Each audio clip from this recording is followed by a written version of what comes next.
Hamas spokesman saying that at least 30 people have died in Israeli airstrikes overnight. The Israeli army warning that fighting will intensify even as the death toll in both Israel and Gaza continue to climb. An IDF spokesperson saying we've sustained extremely heavy casualties.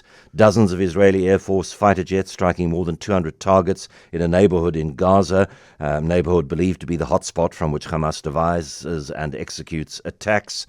The overall death toll has climbed to 2,100, the death toll in Israel rising to 1,200.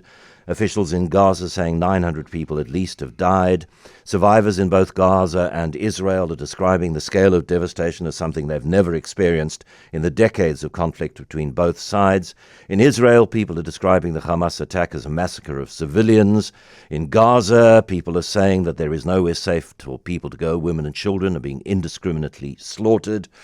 The EU's High Representative for Foreign Affairs says Israel's response in Gaza may have breached international law.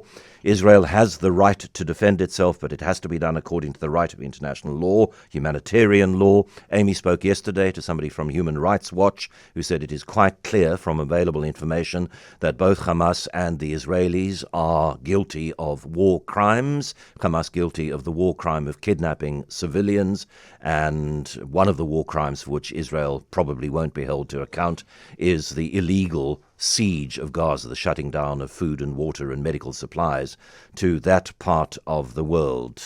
And there are apparently in the background talks going on to try and bring an end to the fighting, negotiating safe passage for civilians and so on. And one of the issues that I have with talking about this on the radio is that there are so few people who are prepared to see wrong on both sides.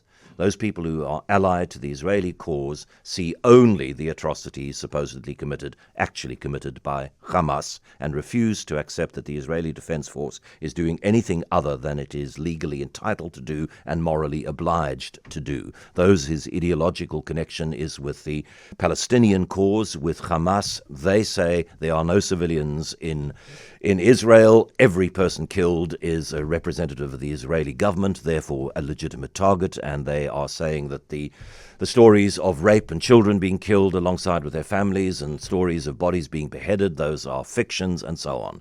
So for me, it's a really difficult conversation to navigate. I'm joined now by Andrew Brown, who is an advocate at the Cape Bar, also a police reservist and an author, and most recently an author of a book called The Bitterness of Olives, which is an absolutely fantastic exploration of individual relationships across the Palestinian-Israeli divide. As an ex-Israeli police detective and a Palestinian doctor working in Gaza City try to navigate the difficulty of their personal relationship and investigate a problematic death. And Andrew is with us now. Hello, Andrew. Morning, John. Lovely to be talking to you. So how does one navigate these two very, very, very different perspectives and this large piece of ground in between where there are very, very few people saying, hold on a second, there are no angels in this conflict? John, I don't think that there's a conflict in the world that raises quite such immediate emotions one way or the other, other than the Palestinian-Israeli conflict that we're seeing playing out at the moment. And it is very hard to navigate with caution and reason, and it's difficult to get people to think about the issues rationally. There are breaches of international law on both sides, undoubtedly, but the stereotyping of one group of people as a particular thing is not helpful. And I think that's really what I've tried to do with my book, is to say, yes, there are undoubtedly war crimes on both sides. There's undoubtedly evil on both sides at a political level. But we're talking about human beings, and we're talking about the interpersonal relations of human beings who, not 100 years ago, could live together peacefully in Iraq, in Palestine. Jews and Arabs lived alongside each other. And it's only with the rise of nationalism, both Zionism and Arab nationalism and nationalism around the world, that we see these fault lines where people are prepared to kill and to die for their national identity. I was reading one of the many articles that I'm reading, trying to understand this.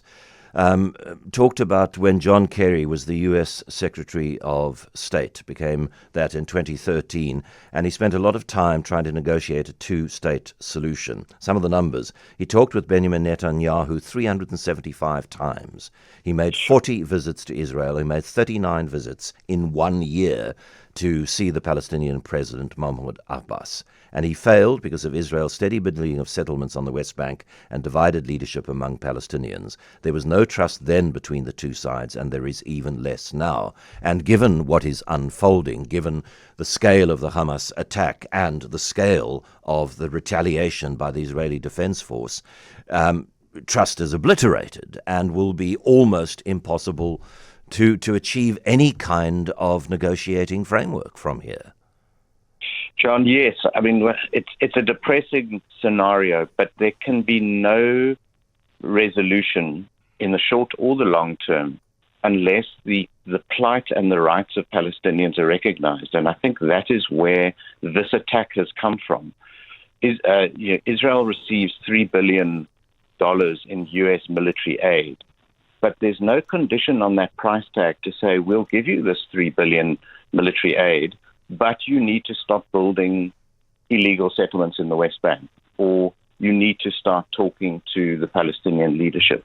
It comes with no condition. It's simply a payout every year.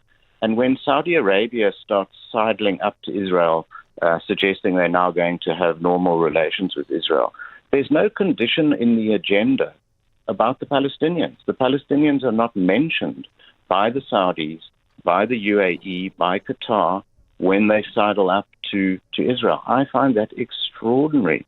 And I think this attack, as horrific as it is, was an inevitability. It's Hamas and the Palestinian people saying, you can't forget us. You can't just ignore us and pretend we don't exist. We're here living in the world's biggest open-air prison in an illegal blockade. And you cannot continue to negotiate and deal with Israel as if we didn't exist. So I think that this attack was regrettably always going to come in order to place the plight of Palestinians back on the agenda, because it certainly has been forgotten for the last while. But I mean, where's the sort of exit point from this? Because one of Israel's stated aims now is to accelerate a program of executing every member of the Hamas leadership in Gaza that they can track down. There are significant numbers of Hamas leaders who are not in Gaza, not in the Middle East, in the Palestinian areas. But you take them out. I mean, Israel invaded Gaza in 2014, killed 2,000 Palestinians, and each of those 2,000 funerals generated more radicalized young men. So you take out the Hamas leadership in a ground assault and you eliminate most of Hamas's commanders, but they will be replaced. There will be a new generation of angry, even more angry, radicalized, even more radicalized young fighters who will be even less willing to enter into any peace talks. John, this is not resolution. This is retribution, clearly. This is Israel saying, you hurt us, we are going to hurt you. I've got Al Jazeera on at the moment, and I'm just seeing scenes that look like they're coming out of Yemen, but it's actually Gaza City. Huge blocks and blocks of property just destroyed and flattened. And that's not an answer to anything. And again, it's not recognizing that there is an issue here that has to be grappled with. And that issue is the rights of the Palestinian people. And you can't bomb them into submission. You can't fence them off and then forget about them and cut their electricity off and cut their water off and just forget about the issue. It'll never go away. You have to actually tackle it head on by talking to the political leadership and finding some kind of political resolution. What that is, I don't know, because it seems to be becoming increasingly, the light on that seems to be becoming increasingly dim.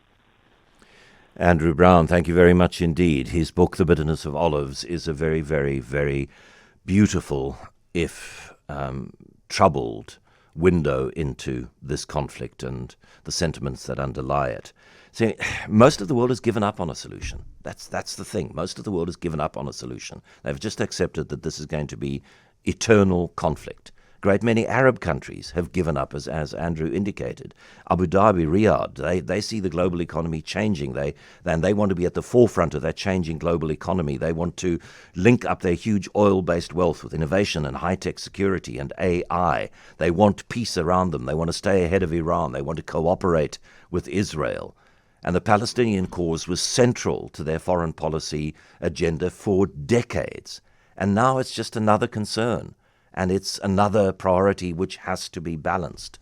The Middle East is moving on from the Palestinian cause. The Palestinians get left behind, which means the left behind Palestinians get ever more angry. And where's the exit point from this? This is a highway to hell. What is the off-ramp that takes you to a better landscape?